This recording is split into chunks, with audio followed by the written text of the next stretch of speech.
கிடையாது, பேச்சுவார்த்தை இல்லை, பேசுகிறதே கிடையாது, கவனிக்கிறதும் கிடையாது. அப்புறம் எப்படி தாவா பண்ண முடியும்? இப்படி இருக்குது. ஆனால் சொந்தங்களை அரவணைக்கும் பொழுது தான் நாம் சிறந்த முஸ்லீமாக இருக்க முடியும். அது மட்டுமில்லை, நம்முடைய தொழில் பண்ணுறோம், தொழில் பண்ணும் பொழுது ரசூலுல்லாஹி ஸல்லல்லாஹு அலைஹி வஸல்லம் சொல்கிறாங்க, ஒரு காலம் வரும், அன்னைக்கு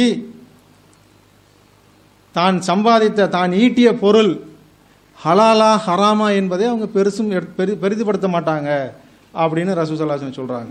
இன்றைக்கி நாம் பார்க்குறோம், நம்முடைய நிலை எப்படி தான் இருக்குது. நமக்கு எது இருந்ததோ எது கிடைச்சதோ அதை விற்கக்கூடிய மனிதனாக இருக்கிறோம்.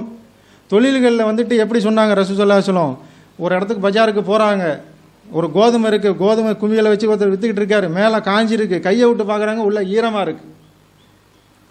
ரசூலுல்லாஹி ஸல்லல்லாஹு அலைஹி வஸல்லம் சொல்கிறாங்க, நீ என்னை சார்ந்தவன் அல்ல, இப்படி செய்பவன் என்னை சார்ந்தவன் அல்ல, ஈர கோதுமையை மேலே வச்சு வீயி அப்படின்னு சொல்கிறாங்க. இன்றைக்கி நிறைய மாறிட்டோம். இன்றைக்கி வாடகை வீட்டில் தான் இருக்கணுங்கிறோம், போக்கியமெல்லாம் இல்லைன்னு நம்ம சொல்லிட்டோம். ஆனால் தொழில் விஷயங்களில் நம்ம மாறவே இல்லை. இன்னமும் அந்த மாரி நம்முடைய பொருட்களை விற்பதிலும் வாங்குவதிலும் என்ன, நம்ம இஸ்லாத்தை கொஞ்சம் தள்ளி, அல்லாஹ்வுடைய இறையச்சத்தை கொஞ்சம் தள்ளி வச்சுட்டு நாம் என்ன பண்ணுறோம், பழைய நிலையில் தான் மாறிக்கிட்டு இருக்கோம். அந்த மாரிலாம் இல்லாமல் நாம் ஒரு சிறந்த முஸ்லீம்களாக நம்ம வாழ வேண்டும் என்பதில் இருக்க வேண்டும் என்று கேட்டுக்கொண்டு முதல் உரையை முடித்துக் கொள்கிறேன். வாஹிதவனாக இருந்தார்கள்.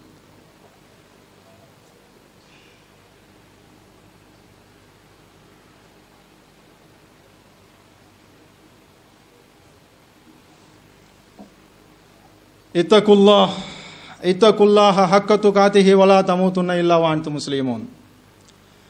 அல்லாஹ்வின் நல்லடியார்களே, இந்த பயான் என்பது, இந்த தாவா பணி என்பது ஒரு 7 வருஷம் படிச்சுட்டு செய்ய வேண்டிய ஒரு காரியம் இல்லை. சுன்னத்துவல் பள்ளிவாசல்ல எல்லாம் நம்ம நின்று எந்திரிச்சுன்னா அதுக்கு ஒரு கேட்டகரி வச்சுருப்பாங்க. இத்தனை வருஷம் படிச்சிருக்கணும், மௌலானா மௌலவி இப்படி இருக்கணும், இல்லைன்னா பல பேருடைய அன்பை பெற்று இருக்கணும், இப்படியெல்லாம் வச்சுருப்பாங்க. ஆனால் ஏகத்துவவாதிகள் அப்படிப்பட்டவங்க கிடையாது. உங்களுக்கு ஒரே ஒரு வார்த்தை தெரிஞ்சாலும் சரி தான், அதை நீங்கள் மக்களுக்கு எடுத்து சொல்லணும். ஒரு மாற்று மனிதனோட கொஞ்சம் தூரம் போனோம்னா அந்த போகிற நேரத்துக்குள்ளே நம்ம என்ன செஞ்சிடணும், ஒரு ஹதீஸையாவது நம்ம எடுத்து சொல்லிடணும் அவர்கிட்ட. இப்படி சொல்கிற பட்சத்தில் நம்ம ஊரில் மாற்றம் ஏற்படும். ஆனால் நம்முடைய பணிகள் அது இல்லை. பல பிஸ்னஸை பற்றி பேசிட்டு போகிறோம், பல நேரம் பேசுகிறோம், ஃபோனில் நம்ம வீடுகளில் பேசுகிறோம், எங்கேயுமே நம்ம மார்க்கத்தை பேசுகிறதே கிடையாது. அதனால் நம்ம என்ன பண்ணுறோம், இன்னமும் அப்படியே ஒரு சூழ்நிலையில் இருக்கும்.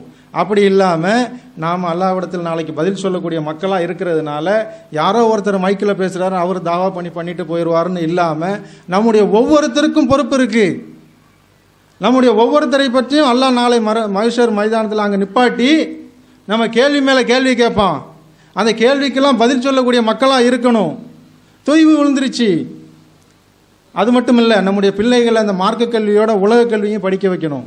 நமக்கு தெரிஞ்சு இப்போ 10வது படித்தா உடனே பாஸ்போர்ட் எடுக்கிறோம். நம்ம உள்ளத்தில் ஏற்படுத்திக்கணும், ஒரு எண்ணத்தை ஏற்படுத்தணும்.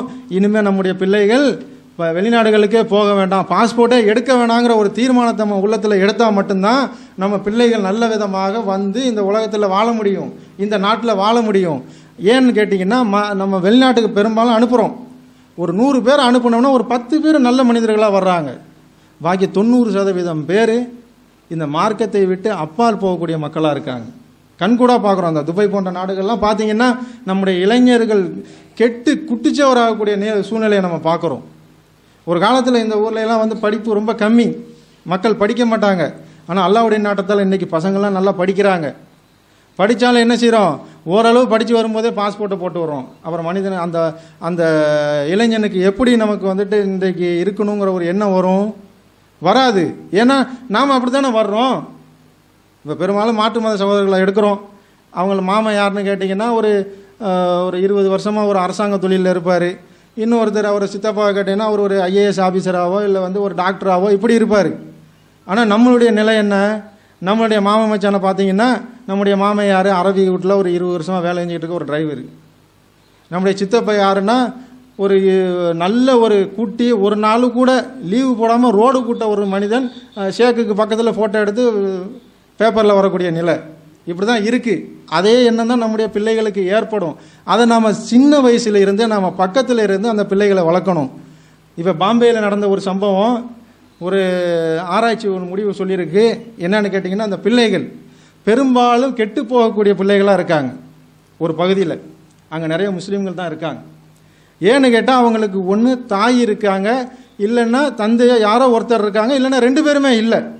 இப்படிப்பட்ட ஒரு சூழ்நிலை இருக்குது.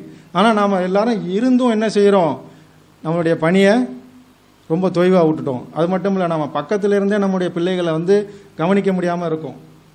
ஏன்னா மற்ற காரியங்களில் ஈடுபட்டு நம்முடைய பிள்ளைகள் தவறான பள்ளிக்கு போகிறதுக்கு நாமளே ஒரு காரணமாக இருக்கும். ஆனால் வெளிநாடுகளுக்கு நம்ம போயிட்டோம்னா சுத்தமாக நம்முடைய பிள்ளைகளை கவனிக்க முடியாது. அப்போ நம்ம எந்த அளவுக்கு தாவா பணியில் இருக்கணும்? அப்போ நம்ம வீட்டில் இருந்து ஒரு பங்கு பார்த்தோம்னா வெளிநாட்டில் இருக்கும்போது 2 மடங்கு அதிகமாக நம்ம அந்த கவனம் செலுத்தணும். அல்லாஹ்வின் நல்லடியார்களே, அப்படிப்பட்ட மக்களாக நாம் என்ன செய்யணும், இந்த ஊரில் இருக்கக்கூடிய மக்களை உடனடியாக நாம் கையில் எடுத்துக்கிட்டு இந்த ஊரில் தாவா பணிகளை செய்யணும். ஒவ்வொருத்தரும் அந்த பொறுப்புகளை ஏற்றுக்கணும்.